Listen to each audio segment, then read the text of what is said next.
जय श्री राम प्यारे भक्तों। इच्छाओं को ख़त्म करने का इतना आसान तरीका शायद आपने पहले नहीं सुना होगा। कौन सा वो तरीका है, जानने के लिए अंत तक बने रहिएगा और एक एक शब्द को ध्यान से सुनिएगा। हमारा दूसरा चैनल है ज्ञान दूत, आप उसकी वीडियोस देखना चाहते हो तो डिस्क्रिप्शन में आपको लिंक मिलेगी। प्यारे भक्तों, ये बहुत ही अहम प्रश्न है, ये बहुत ही महत्वपूर्ण प्रश्न है कि इच्छाओं को कैसे ख़त्म किया जाए।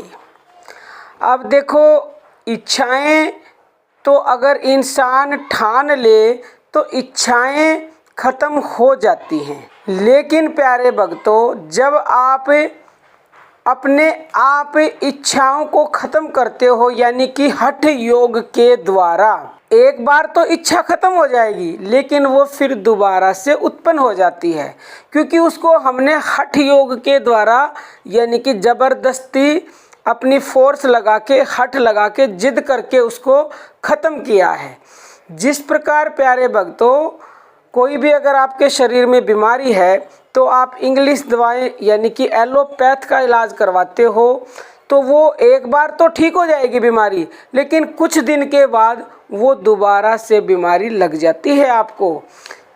तो परमानेंट बीमारी ठीक होए उसके लिए क्या करना पड़ेगा? अगर आप आयुर्वेदिक खाते हो तो आयुर्वेद जो है परमानेंट जड़ ख़त्म कर देता है बीमारी की और फिर दोबारा बीमारी आपको होती नहीं। इसी प्रकार हठ योग को ना अपना के अगर हम ज्ञान योग को अपना लें तो हमारी जो इच्छाएं हैं वो निसंदेह पूर्णतः यानी जड़ से सदा सदा के लिए ख़त्म हो जाएंगी। और ये सबसे सरल और सुगम रास्ता है, तरीका है इच्छाओं को ख़त्म करने का। क्योंकि प्यारे भक्तों, भगवान ने कहा है कि ज्ञान योग जिसको प्राप्त हो जाता है उसकी इच्छाएं खत्म हो जाती हैं। अब आपके मन में ये प्रश्न आ सकता है कि ज्ञान योग की प्राप्ति कैसे होगी?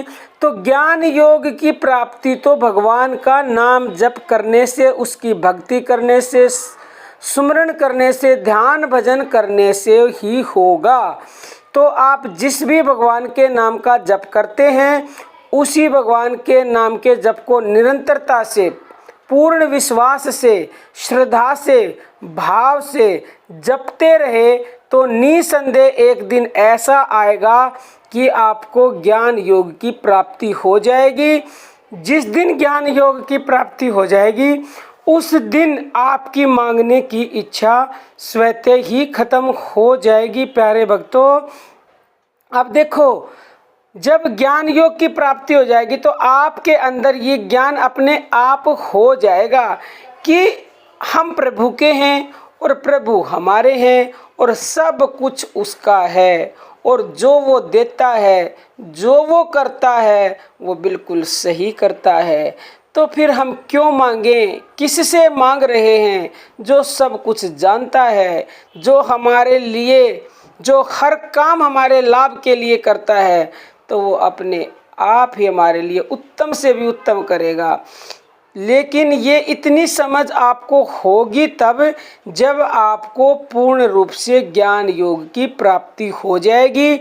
और अगर आप लाइन में लगे रहे यानी कि भक्ति नहीं छोड़ी, नाम जप नहीं छोड़ा, तो निसंदेह आपको ज्ञान योग की प्राप्ति होगी और ज्ञान योग की प्राप्ति होते ही उसकी कृपा हो जाएगी। क्योंकि उसकी कृपा के बिना तो पूर्णतः तो इच्छाएं खत्म कोई कर ही नहीं सकता। उसकी कृपा से ही सारी इच्छाएं जड़ से सदा सदा के लिए खत्म हो जाएंगी। जिस प्रकार आयुर्वेद का सहारा लेने पर बीमारी की जड़ हमेशा हमेशा के लिए खत्म हो जाती है।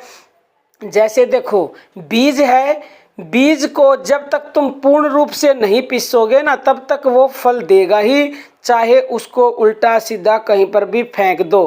फर्क इतना है कि वायुमंडल के हिसाब से, मौसम के हिसाब से, ज़मीन के हिसाब से कम या ज़्यादा, जल्दी या देर से फल दे सकता, लेकिन देगा अवश्य ही। लेकिन जब उस बीज को आपने पीस दिया यानी गेहूं का आटा बना दिया तो फिर तो वो गेहूं ख़त्म हो गया, वो तो फिर पैदा हो नहीं सकता, यानी उससे दोबारा गेहूँ नहीं बन सकते।